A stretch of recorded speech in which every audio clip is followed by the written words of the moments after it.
programa Religare de hoje nós vamos conversar com o pastor Cleiser Alves.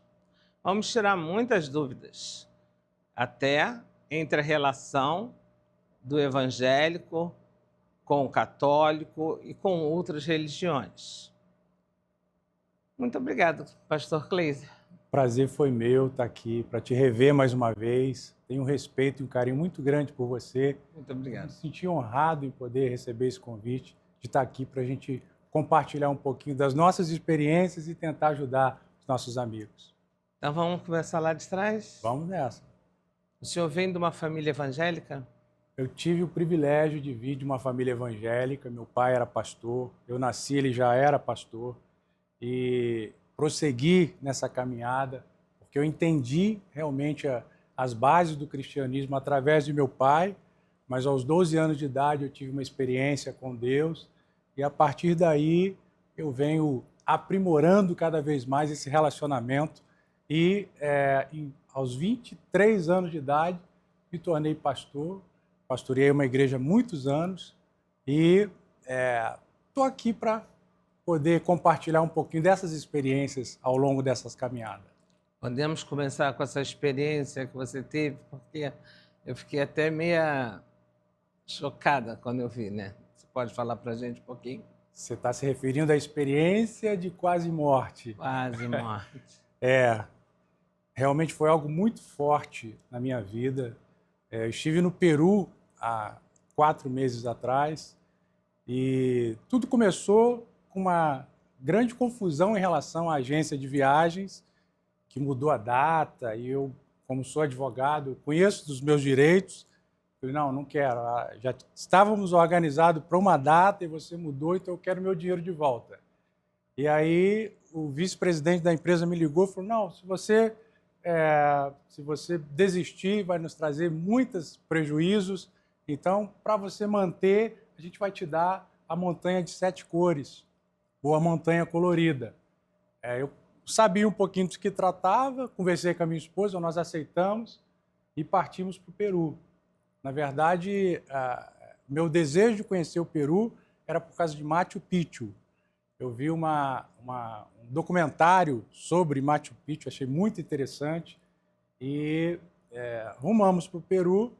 O primeiro dia foi maravilhoso, tiramos foto, curtimos, eu ao lado da minha esposa, o grande amor da minha vida. E no terceiro dia, fomos para a Montanha Colorida. A gente não tinha ciência de nada que ia acontecer, não nos preparamos, nem psicologicamente, nem fisicamente. Ali a gente chegou, estava nevando. Não avisaram vocês absolutamente para levar nada, agasalho? Nada. Apenas nos lançaram numa van. Quando a gente chegou, minha esposa muito irritada, caindo neve. Nós já havíamos tido experiência com neve, você tem que estar bem agasalhado, né? Muito bem. E eu de calça jeans, de tênis Adidas e minha esposa muito irritada, mas estávamos ali e prosseguimos. Já na primeira parada, Luzia, eu já senti que íamos ter problemas. Antes disso, éramos 15 pessoas. Dessas 15, 13 pessoas decidiram subir de cavalo, né? E 2 idiotas, eu e um mexicano, falaram, não, a gente vai a pé mesmo. Vamos caminhando, contemplando a natureza, né? E ali foi uma decisão radical e impensada, né? Porque você está num ambiente daquele, num clima daquele, vai caminhar, mas nós fomos. Primeira parada, já senti muito mal. São 5.300 metros acima do nível do mar, então o ar rarefeito, dificuldade de respiração. Finalizando a primeira parada, eu me assentei um pouquinho para tentar recarregar as energias, mas eu notei, Luzia, que quando eu parava, eu tinha muita dificuldade de respirar. E aí eu me levantei, continuei caminhando. Já na segunda parada, meu corpo exausto, me dando sinais de que não iria aguentar, e a gente precisando continuar.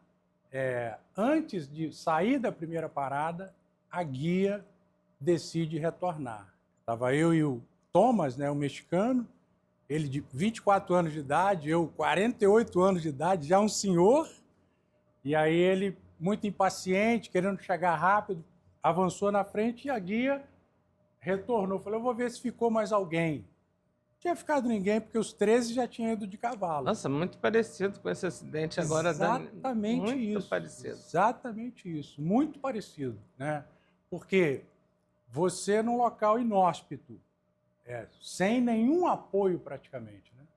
E ela já com um balão de oxigênio nas costas, exatamente para estar dando suporte a possivelmente se alguém passasse mal, me deixou praticamente sozinho. E eu caminhando, muito preocupado com a minha esposa, que já havia avançado.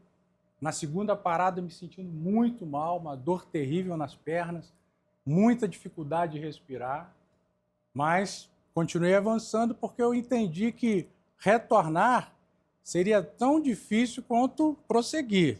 Vamos prosseguir. E iniciei a terceira de 4, né, que são 3 caminhadas com um terreno menos íngreme e uma caminhada, a última, no terreno de praticamente 45 graus. E ali no finalzinho da terceira, meu corpo começou a parar completamente, sinais de que eu não iria aguentar, as pessoas passando do lado já com seus problemas, ninguém ia parar, eu sozinho, a guia longe de mim, e ali eles deram uma bengala de aço, né, para você ir, para não cair, para tentar, de certa forma, se organizar, e eu deitei na bengala de aço e ali eu fiquei. Eu tive uma experiência de quase morte. Não sei se por 1 minuto, ou 10 minutos, ou 1 hora, eu permaneci ali um tempo. Antes disso, a dor muito grande nas pernas, minha veia da fronte soltando, muita dificuldade de respirar. Teve atendimento médico? Nenhum, porque eu estava praticamente no meio da neve. A guia longe de mim. As pessoas passando também, muita gente passando mal, muita gente retornava, pegava o cavalo para retornar. E eu decidi não parar, principalmente porque minha esposa estava me esperando, né? E ali eu realmente tive essa experiência, uma experiência muito dolorida, no sentido de que você perde os sentidos, mas antes disso, sente uma dor muito latente, uma dor muito grande. E, repito, não sei por quanto tempo eu fiquei ali, mas em determinado momento eu fui recobrando a consciência e ali eu tive como visões de toda a minha vida. Eu conseguia ouvir a minha voz como criança, minha mãe falando comigo, ouvia o meu pai, me recordo que eu ouvia algumas pregações importantes que meu pai fez, que eu me lembrei ali naquele momento. Quer dizer, naquele momento só restava chamar por Deus. Só porque eu não tinha uma outra opção a não ser essa, né? Eu ali completamente entregue. Eu já não tinha domínio do meu corpo, né? A minha mente retornou, mas eu também não conseguia raciocinar. Eu só conseguia relembrar como flashes, como um filme passando na minha vida, me contando, né, a história de tudo aquilo que eu tinha vivido até ali. Aí me lembrei de como conheci minha esposa, me lembrei do nascimento da minha primeira filha, Rebeca. Eu volto a frisar, eu não sei por quanto tempo eu fiquei relembrando ou vivendo aquela situação, mas foi muito impactante. Quando eu tinha 24 anos, eu fui a Machu Picchu. E hoje te garanto que eu não tenho a menor condição. E no meio do caminho eu queria parar, desistir, porque era uma coisa de louco. A única coisa de bom que eu vejo, que eu tive em relação ao que está acontecendo hoje, é que o nosso guia era presente. Ele ficou comigo todo o tempo, o oxigênio veio para mim, eu subi o restante com o oxigênio. E de cara eu quebrei todo o lábio, quebrou completamente, ele veio com a manteiga, veio passando. Mas a gente está vendo que hoje em dia os guias não estão tendo o mesmo cuidado que deveriam, né? Parece que o fato da monetização, de ganhar dinheiro, está acima de qualquer coisa. né? Como aconteceu com essa menina, Juliana, né? Uhum. Se ela foi naquele lugar, e eu vejo muitas pessoas criticando, por que ela foi? O vulcão é Porque perigoso. é uma trilha, Sim, gente. é o que eu sempre E o digo. vulcão não estaria pronto para erupção, senão teria sido avisado lá atrás. E se A tem... falha ali foi do guia. Sim, sim. Eu costumo dizer, se tem um roteiro, se tem uma empresa, se tem gente ganhando dinheiro, se tem um guia, é porque tem algum tipo de segurança. Porque claro. meia hora para fumar é muita coisa. Então, ele errou. Sim, sim. Eu acho que tem que responder. Agora, quando chegou lá em cima, como é que é agradecer a Deus? Cheguei. Olha, foi sensacional. Voltando um pouquinho, aí eu me relembro de partes importantes e de muita alegria. Eu me lembro como se fosse hoje, uma lágrima rolou dos meus olhos e eu continuo pensando em alguns momentos importantes que tive com a minha esposa, o nascimento dos meus filhos, até que chegou no momento impactante que hoje eu vejo que Deus me deu mais uma oportunidade por um pacto que eu fiz com ela no avião, por incrível que pareça. No avião de de Lima para Cusco, deu defeito o avião. E quase chegando em Cusco, que era um aeroporto bem pequeno, o piloto disse que temos que retornar, porque deu um problema hidráulico no freio de pouso. E aí eu conheço um pouquinho, já fui metalúrgico, falei, pô, problema hidráulico no freio de pouso é tudo que não poderia acontecer. E aí as luzes se apagam, minha esposa chorando, desesperada, eu sacudi, ela falou, calma, calma, que nós não vamos morrer, nós vamos aproveitar a nossa viagem. E o último pensamento que me veio ali, ainda deitado sobre a bengala de aço, foi esse pacto que eu fiz com ela lá em cima no avião.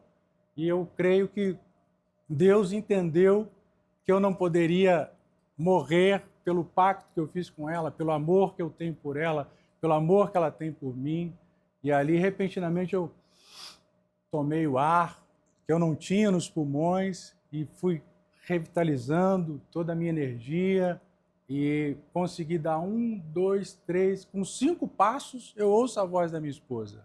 Ou seja, ela estava pertinho de mim, estava bem próximo de mim, mas eu tinha que viver essa experiência de quase morte. Eu tinha Mas que a gente viver esse pode momento. dizer que Deus te mandou alguns sinais para você não subir, né? Sim, sim. Eu fui negligente? Creio que sim. Aí queria saber uma coisa, quero saber se é igual a mim. Chegou. E quando pensou que tinha que descer? Aí a ansiedade bateu. Eu fiz até um vídeo lá em cima. E aí eu me encontrei com ela, refiz a minha energia, subimos a 4ª etapa, que é a mais difícil de todas, 45 graus. Aí lá em cima, uma coisa linda, realmente a montanha tem 7 cores, maravilhoso. O lado direito de neve, o lado esquerdo mostrando as 7 cores. Muitas fotos, muitos beijos, muita alegria. Eu agradecendo muito a Deus por essa oportunidade que Ele havia me dado. E na hora de descer. E aí a nossa única orientação é: vocês não podem ficar mais de 20 minutos.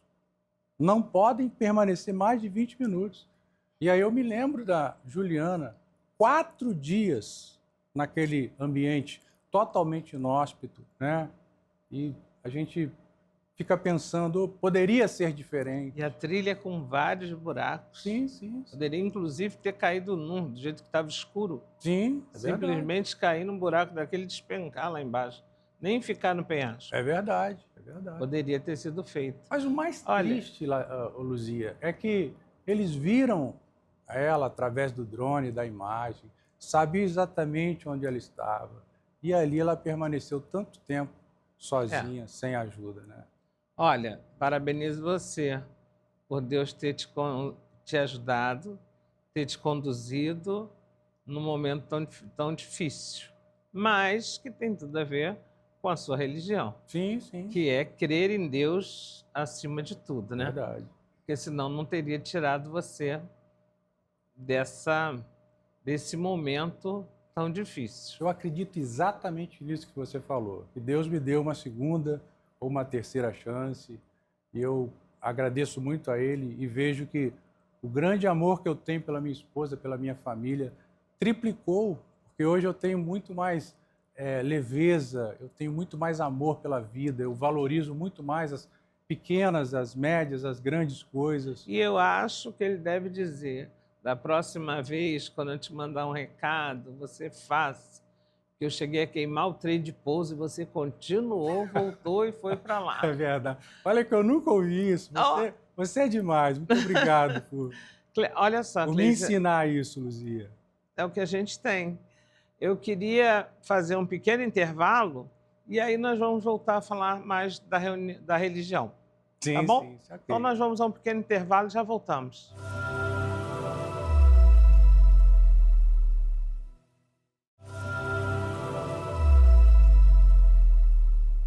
Voltamos aqui no nosso bate-papo com Cleise e agora eu vou falar com o pastor. Sim.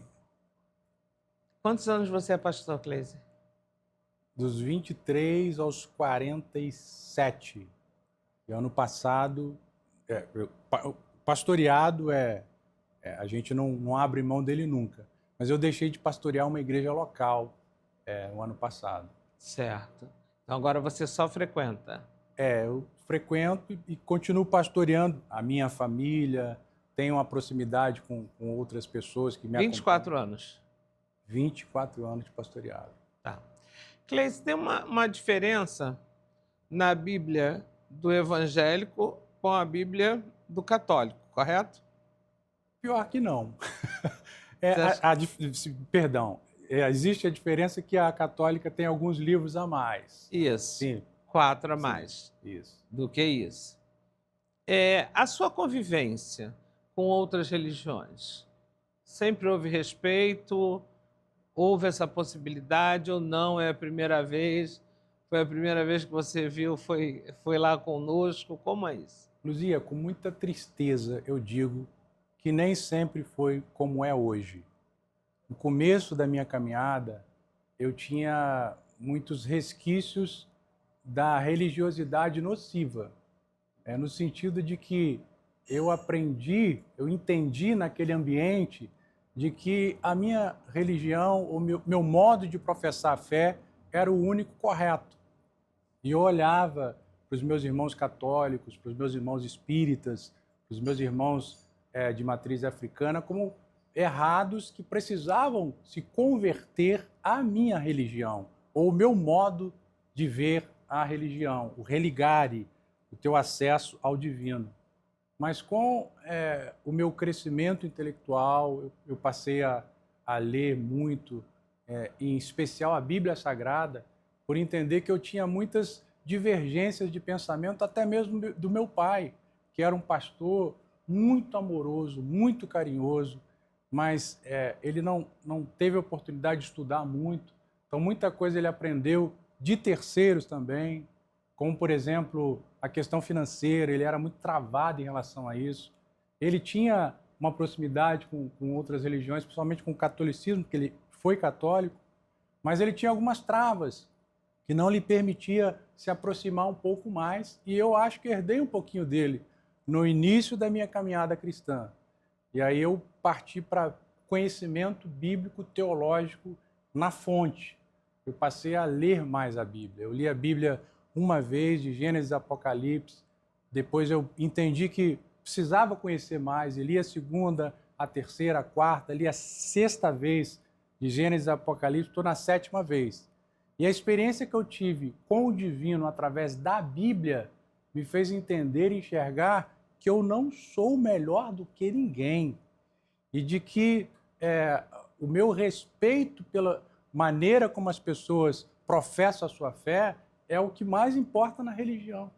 Perfeito. Entendi através do próprio Jesus que a base principal de todas as religiões, sem nenhuma exceção, é exatamente o amor. E talvez, antes de dar a palavra, é o que me faltava naquele início de caminhada. Que eu tinha a religiosidade latente, eu tinha os meus dogmas latentes, mas me esqueci um pouquinho do amor. Você me disse que você nos observou num evento. Sim, sim. Né? Qual foi o evento? Olha, há 10 anos atrás, numa reunião ecumênica na igreja de Santo Antônio, em Duque de Caxias, você me convidou e convidou um pastor para nos assentarmos numa mesa redonda. Sobre um menor que tinha quebrado a santa Exatamente, da exatamente. igreja de Santo Antônio. Isso mesmo. Nossa Senhora. Nós fizemos uma roda de Sim. conversa justamente para tentar resolver e ficou muito legal aquilo, né? O menino fez várias palestras Uhum. falando contra a intolerância. Eu acho que nem tudo você, não, prende o menor, não prende, gente. Prende que lá dentro não tem nada para ele aprender. Sim, sim, é verdade. E aqui fora ele aprendeu muita coisa. Uhum. Se você souber, ele segue a gente até hoje. Já se inscreveu para participar da ESP, já está um rapaz, e eu gosto muito disso. E quando você viu assim pela primeira vez todas aquelas reuniões reunidas, porque naquele dia eu levei e foi religião para Muita Caxias, gente. né? É. Acabamos sendo até capa do Extra. Na época eu lembro disso. Então, Luzia, ali eu já estava com a mente um pouquinho mais aberta. Mas confesso, é vergonhoso, há 10 anos atrás, Uhum. confesso que eu ainda não tinha esse entendimento tão amplo como eu tenho hoje. Mas a tua maneira de tratar os participantes, a tua forma como você me recebeu o pastor Marcos, ali foi muito forte para mim. Falei, então é isso. É possível nos assentarmos, mantendo os nossos dogmas, as nossas crenças, mas é possível sentar e dialogar. Coisa que no início, para mim, era impossível. Me assentar com alguém da religião de matriz africana, eu tinha muita dificuldade. E aos poucos, com conhecimento bíblico e com a ajuda de pessoas como você, eu fui me abrindo. Eu fui conhecendo um pouco mais, entendendo que se a base não é o amor, não pode ser coisa alguma. E ali você foi me ensinando, de certa forma. Eu participei do Expo Religião como ouvinte mesmo, andando. Eu via a maneira respeitosa como as pessoas arrumavam os estandes.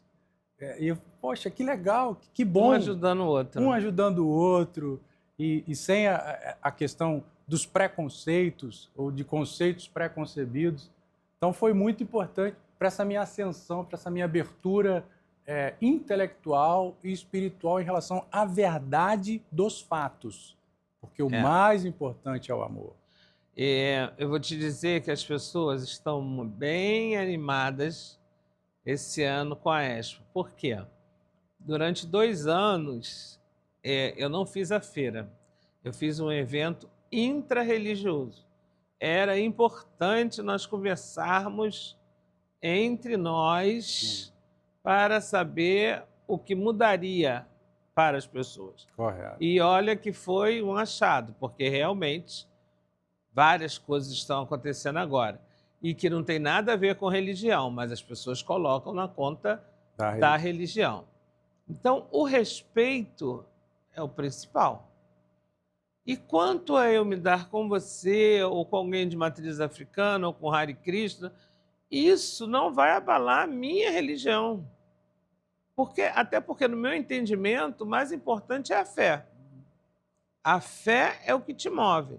A religião é aquela que você escolheu porque você se assemelha muito mais com aquela religião. Perfeito. Mas eu conversar com o outro não quer dizer que eu vou deixar de ser da minha religião para ir para o outro, muito pelo contrário. Você vai aprender, e aprender é sempre muito bom. E se formos pensar, Jesus caminhou com quem? Quem somos nós para julgar? Sim. Eu sempre digo isso. Quando alguém faz alguma coisa e diz, perdão, Luzia, eu digo, não. Só quem perdoa é Deus. Eu posso desculpar. Perdoar, só Ele, mais ninguém. Mas eu gostei muito também da participação de vocês como evangélico, conversando e se integrando com as pessoas. Mas nem todos pensam assim, né? Infelizmente, eu critico porque eu também um dia tive essa dificuldade. Mas acho que o grande problema do religioso é a insegurança. Talvez há muito tempo atrás, não aceitaria me assentar com alguém sendo inseguro, que ele poderia me convencer de alguma coisa que eu não quisesse ser convencido. Poderia haver um proselitismo, que não acontece É uma conosco. grande besteira, uma grande besteira. Realmente, quem não tem o alicerce religioso, ele se deixa levar por qualquer vento de doutrina. Mas não era o meu caso, e eu ouso dizer que não é o caso de grande parte dos evangélicos, ou dos católicos, ou dos espíritas, né, que estão ali por uma opção. Eu entendi que a crença de determinada religião, ela está mais diretamente ligado àquilo que eu quero, àquilo que eu creio, o meu modo vivente, a minha forma de viver. Eu não sei se você observou uma coisa na Expo Religião, né? Então, tem os estandes dos religiosos que ficam um ao lado do outro. Eu sempre coloco um lounge e eu observo sempre uma coisa muito diferente. Eles religiosos saem dos seus estandes e ficam ali no lounge conversando. Daqui a pouquinho, cada um volta para o seu estande. Sim. Eu costumo dizer, gente, isso é igual vizinho, né? Não é porque você se dá com o vizinho que você tem que estar dentro da casa dele ou ele dentro da sua. Não. Mas quando você se encontra, você vai cumprimentar, você vai dialogar. É o que acontece na Expo. As religiões entre si conversam muito no espaço que foi criado para isso. E depois cada qual volta ao seu estande. Sim. A sua religião, a sua casa, como a gente chama, né? Então, esse respeito é o que a gente planta, Cleisa. E muito obrigado por você ter gostado de ver isso. Hoje, o crescimento da Expo me assusta um pouco ainda. O número de pessoas que estão aqui querendo saber o que vai acontecer, como vai ser. Esse ano será no Espaço Lagum, dias 12, 13 e 14 de setembro. Nós vamos para a Lagoa, nós já estivemos na Zona Norte, no centro. Vamos invadir a Zona Sul agora, né? Eu vou estar lá, hein? Com certeza. Vou chegar dia 11 de Bariloche e dia 12 estou junto com você lá. Perfeito, e nós vamos estar lá. Me fala uma coisa, Cleise. Na Bíblia, quer dizer, o primeiro mandamento é amar o próximo, não é isso? Por que algumas pessoas não cumprem logo o primeiro mandamento? Poxa. Ama a Deus acima de tudo e o teu próximo como a si mesmo. E é o primeiro. O que você acha que faz a pessoa pular esse? Talvez o desconhecimento de si mesmo. Quando eu não me conheço, quando eu não sei quais são as minhas peculiaridades, quando eu não tenho clareza de quem eu sou, eu me torno alguém volúvel. Então, por que eu vou amar alguém de matriz africana se ele está no erro? É assim que muita gente pensa, né? E não vê que antes da religião, antes da crença, existe um ser humano que tem as suas dificuldades, que tem a sua crença, que tem a sua maneira de pensar, de viver, mas que antes e além de tudo isso é um ser criado e amado por Deus. E há uma exigência de Deus de que eu ame como amo a mim mesmo. Mas muitas pessoas não amam nem a si.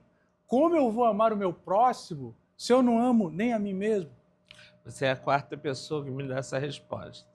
A pessoa que não se ama é incapaz de amar ao próximo. Exatamente, eu penso nisso e creio nisso.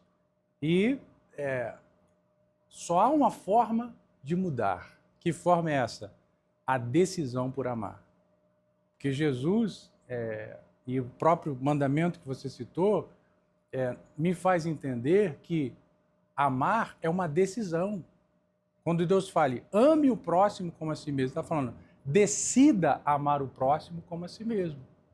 Por isso que eu, com respeito a todas as pessoas, eu nunca pretendo me divorciar, porque eu decidi amar uma única mulher.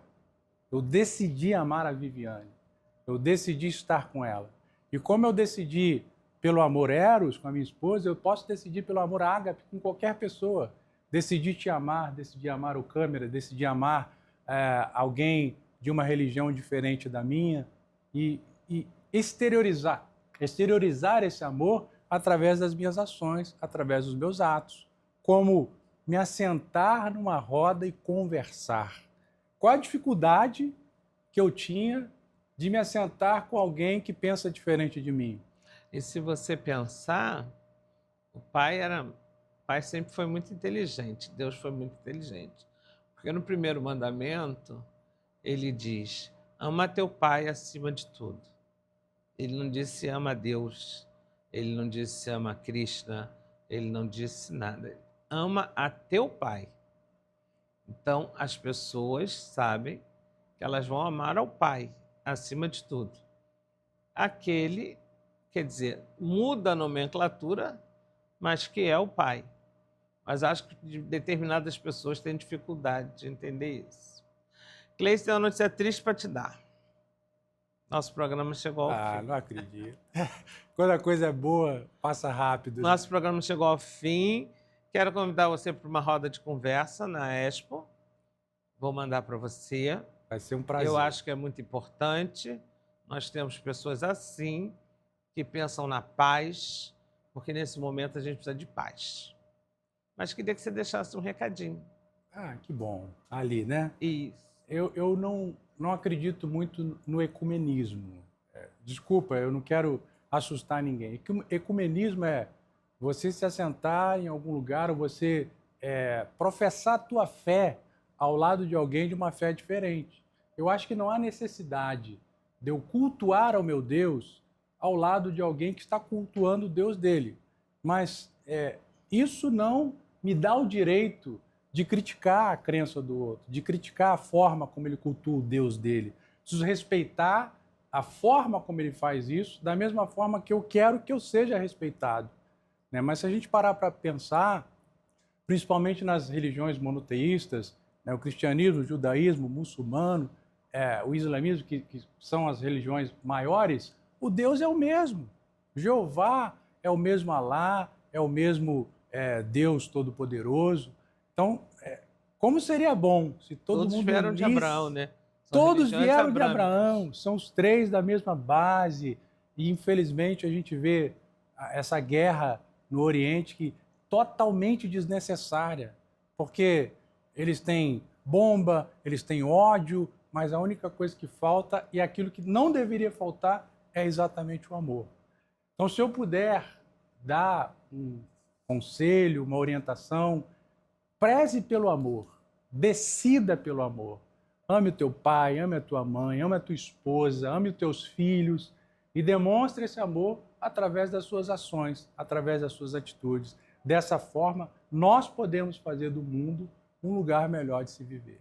Cleisa, muito obrigado por vocês terem estado conosco e foi muito bom, foi muito boa a nossa conversa.